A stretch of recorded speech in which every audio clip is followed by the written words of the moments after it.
ఆధారంగా చేయాలి, చేస్తారని నేను అనుకుంటున్నాను. మీతో పాటు చాలామంది నాయకులు ఉత్తరాంధ్రలో మళ్ళీ పూర్వ వైభవం వస్తుందనేది ఒక ఆశాభావం వ్యక్తం చేస్తున్నారు. ఇలాంటి టైంలో జనసేన పార్టీ ఒకటి మీతో ప్రయాణం చేస్తుంది. మరి పొత్తులకు సంబంధించి కానీ అందులో కూడా ఆశావాహులు ఉండుంటారు. అలాంటి ఏమైనా చర్చలు ఏమైనా జరుగుతున్నాయా?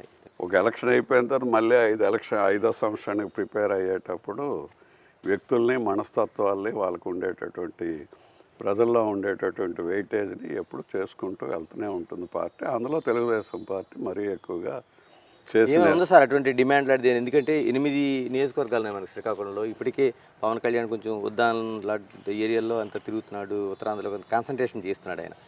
ఇలాగ అటువంటి చర్చలు ఏమైనా జరుగుతున్నాయా? ఏమైనా అంటే 8 టీడీపీ వైపు ఉండే అవకాశం ఉందా? ఏ విధంగా మనం దాన్ని సెటిల్ చేయాలి? ఓవరాల్గా ఎప్పుడు కూడా మిత్రపక్షంతో తీసుకునేటప్పుడు వాళ్ళకి ఎన్ని సీట్లు కేటాయించాలనేది హై లెవెల్లో పార్టీ అధిష్టానాలు మాట్లాడుకుంటాయి.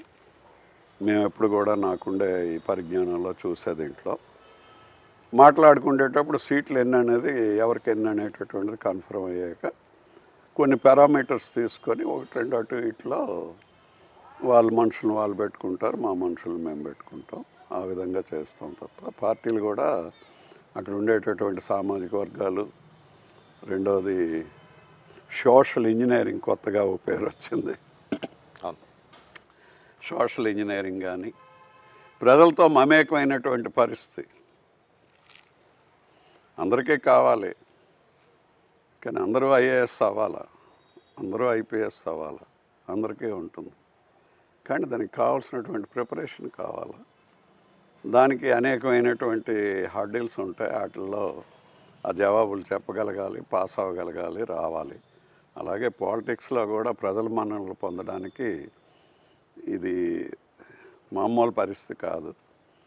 వాటికంటే కొంచెం చదివినా ఒకలాగా ఉంటుంది. కానీ ఇది ప్రజలు రకరకాలుగా ఉంటారు, రకరకాల మనుషులు, రకరకాల మనస్తత్వాలు.